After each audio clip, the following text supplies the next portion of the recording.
नमस्कार दोस्तों, जय श्री कृष्ण। आप सभी का स्वागत है ध्यान योग में।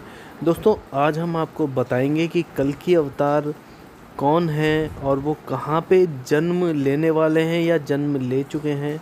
दोस्तों, क्या ऐसी कोई जगह है, उनके माता पिता का क्या नाम होगा, उनकी जो वाइफ होंगी उनका क्या नाम होगा, ये सभी बातें आपसे करेंगे कि क्या वो घोड़े पर बैठ के आएंगे या हाथ में तलवार होगी, किस तरीके का भगवान का रूप होगा, वो सब बातें आपसे अभी हम करेंगे दोस्तों। तो सबसे पहले आइए एक श्लोक देख लेते हैं जो कि इस चीज़ की व्याख्या करता है कि वो किस प्रकार कौन होंगे, कहाँ से आएंगे। आइए देखते हैं।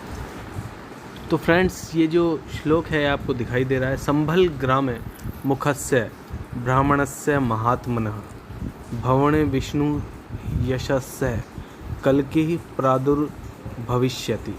दोस्तों, इस श्लोक में कहा गया है कि भगवान विष्णु का एक कल्कि अवतार संभल नाम की जगह पर विष्णु यशा नाम के एक ब्राह्मण के घर होने वाला है मित्रों। तो दोस्तों, अभी देखो, जितनी भी जो श्लोक हैं या जितने भी मैं कहूँगा कि पहेलियाँ जो भी भविष्यवक्ता बता के गए हैं दोस्तों, वो हमेशा पहेलियों में ही उन्होंने बताया, छंदों में बताया, डायरेक्टली कुछ कुछ साफ साफ नहीं कहा गया है। तो ये डिपेंड करता है कि सामने वाला इसका अर्थ क्या निकालता है दोस्तों। जैसे कि इसमें कहा गया है विष्णु यशस्य भवने, तो इसमें ये भी हो सकता है कि विष्णु यश नाम के एक व्यक्ति के घर या एक ब्राह्मण के घर पैदा होने वाले हैं, या फिर ये भी हो सकता है कि जिस भवन में विष्णु का यश गाया जाता हो, जहाँ पे विष्णु के भक्त हों, सबसे बड़े दीवाने हों, वहाँ पर इनका अवतार हो। तो ये चीज़ बताना थोड़ा सा मुश्किल है। और ऐसा नहीं है कि देखो वो घोड़े पे आएंगे या फिर वो हाथ में तलवार लेके आएंगे, ठीक है। जैसे कि हम देखेंगे त्रेता युग में श्री राम भगवान हुए, तो उस समय जो स्थिति थी, उन्होंने एक राजा के घर में जन्म लिया। तो जिस तरीके से राजा के घर में एक सामान्य राजकुमार का लालन पोषण होता है, वैसा ही उनका हुआ। उन्होंने गुरुकुल की शिक्षा हासिल की, उसके बाद जो सारा सब कुछ किया, उन्होंने युद्ध भी लड़ा रावण से। तो जो भी क्षत्रिय का जो रोल होता है वो पूरा उन्होंने निभाया। उसके बाद उनका जो किरदार था वो बहुत ही, अगर बात करें तो फ्रेंड्स, वो बहुत ही मर्यादा पुरुषोत्तम राम रहे हैं, सबको पता है।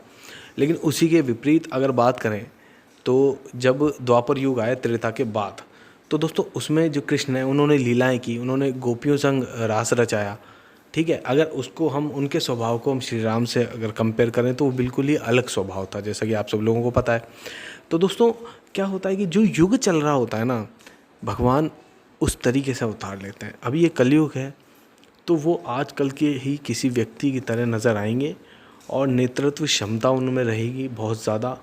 और हो सकता है वो राजनीति में भी आए, और कुछ भी हो सकता है दोस्तों। हो सकता है वो कि किस तरीके से वो उभरें आके बीच में, कि वो शांति के समझौते करवाएं विश्व में और कली को ख़त्म करें। तो कली को ख़त्म करने का मतलब है कि वो ऐसी सेना का नेतृत्व करें जो बहुत बड़ी हो, जैसे यूएस यूके की सेना है, चीन की है, हिंदुस्तान की है।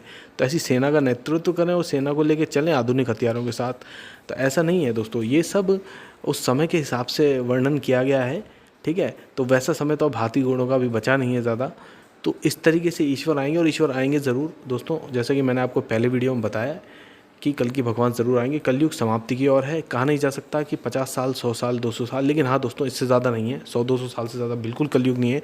और ये बिल्कुल कहें तो अब सतयुग की जो संध्या काल इसको बोल सकते हैं हम, स्टार्टिंग का। तो ये परिवर्तन का कुल मिला के युग है। इसीलिए इतनी महामारी आ रही है, इतना विश्व के अंदर रोष है। और आप देख लीजिए, अगर थर्ड वर्ल्ड वॉर हो जाती है किसी भी एंगल से ना, तो ये विश्व बचेगा नहीं। आप सबको पता है कि 2 वर्ल्ड वॉर झेल गया, लेकिन ये वाली वर्ल्ड वॉर जो होगी, इस समय ऐसे हथियार बनाए हुए हैं दोस्तों। कोरोना इसका ताज़ा उदाहरण है, बायोलॉजिकल वेपन, इससे भी बड़ी बड़ी। तो फ्रेंड्स, हम कुछ भी नहीं कर पाएंगे। तो भगवान का आना काफ़ी ज़रूरी है दोस्तों। कुछ लोग जो कलयुग को 4,72,000 ऐसे कुछ साल का बताते हैं दोस्तों, इतने साल का कभी था नहीं। क्यों? क्योंकि देखो, राम सेतु का जो निर्माण किया गया, अभी उसके अंश जो हैं, सबसे एक जो कहते हैं प्रभावी चीज़ हम कह सकते हैं कि उसके अंश जो मिले हैं दोस्तों, वो मिले हैं लगभग 6-8 हज़ार साल पुराने। कुछ योजन पुराने हैं वो, लेकिन दोस्तों उस समय योजन की जो कैलकुलेशन थी उसको कन्वर्ट करना बहुत ही मुश्किल है किलोमीटर्स के अंदर।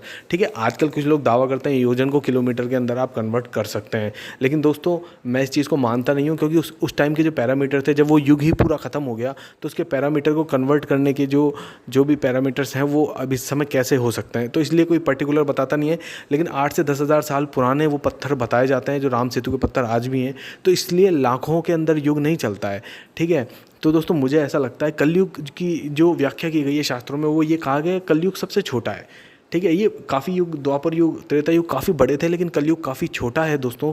तो उस हिसाब से कलयुग की समाप्ति, और देखो जो भी अभी हालात चल रहे हैं उसको आप देख सकते हैं, बिल्कुल पृथ्वी के ध्रुव जो हैं वो आपस में बदल रहे हैं अपनी जगह। साइबेरिया से, कनाडा से वो साइबेरिया की तरफ पहुंच गया है।